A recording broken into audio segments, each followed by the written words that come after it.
Maybe you have, Mr. Secretary. Maybe you have, but the American people have not resigned themselves to second-class status. This is still the shining city on the hill. And the American people intend to lead economically, culturally, and militarily. Had enough. The American people are sick and tired of being sick and tired of a government that refuses to do its job. It spends all of what the American people send it on April the 15th. Then it borrows vastly more. And still needing more, it continues to print more dollars. It can find the EPA and the OSHA regulators to come to our state and harass our industry. And it can find teams of census workers to count the number of toilets in your house. But it can't find the boots on the ground to secure our borders. We've had enough. Americans along the border are going about their lives in the fear of stray bullets from drug cartels, hungry, money, coyotes engaging in the exploitation of men and women desiring only a chance to provide for their children. Our borders have become gateways for illicit drugs that poison our children, and communist spies live in our midst. Amongst this abject failure, the federal government sues, lectures, and along with foreign leaders, criticizes sovereign and popularly elected governments along our southern border, while they enforce the national government's immigration laws and our Constitution. We've had enough. Had enough. Had enough of sending our best and brightest to foreign lands to secure our freedom without the support of their civilian military leadership, without the necessary equipment, and with rules of engagement that would even be a mockery in a spitball fight. The American people do not deploy their military for the conquest of land or the subjugation of nations. The American flag is a symbol of liberation. Allow our men and women to win and bring them home.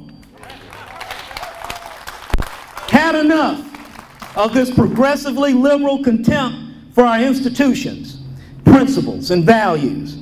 We don't need change. We only need a restoration of those principles and values that have made us a great nation.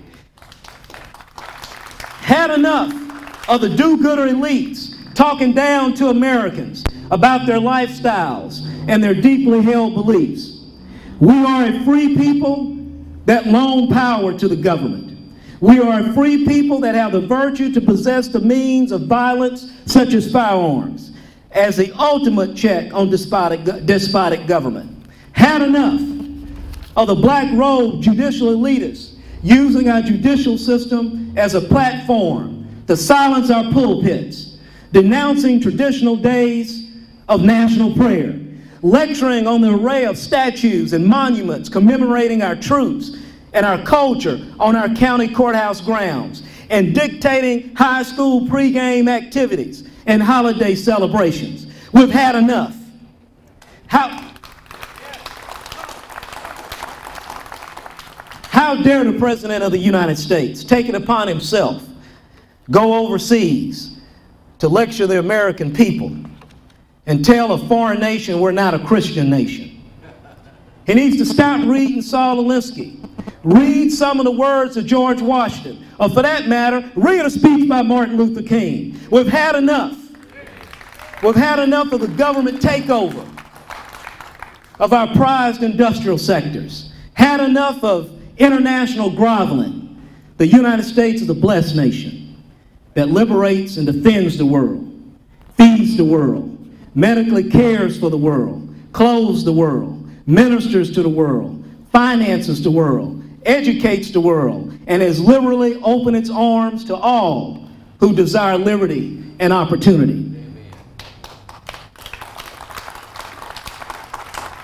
As one writer once stated, and he was a foreigner, America is great because she is good, and as long as she is good, she will be great. Our foreign policy does not need a reset. The American people need to reset its elected government.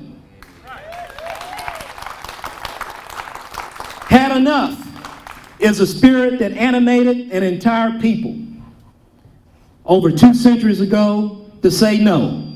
We can do better, not for ourselves, but for our posterity.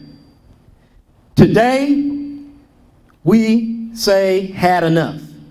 Not because of our 401k statements, not because of our disposable income or the price we pay of gas at the pump, but because of the blood, the sweat, the tears of generations before us that's given us a land of abundance and freedom. And our birthright is a blood debt that we must repay for our children's opportunity.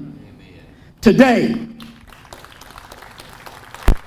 June 3rd, 2010, let our newly found spirit of had enough mark Jasper as our Lexington, Woodville as our Concord, Lufkin as our Trenton, Cold Springs as our Princeton, Groveton as our Saratoga.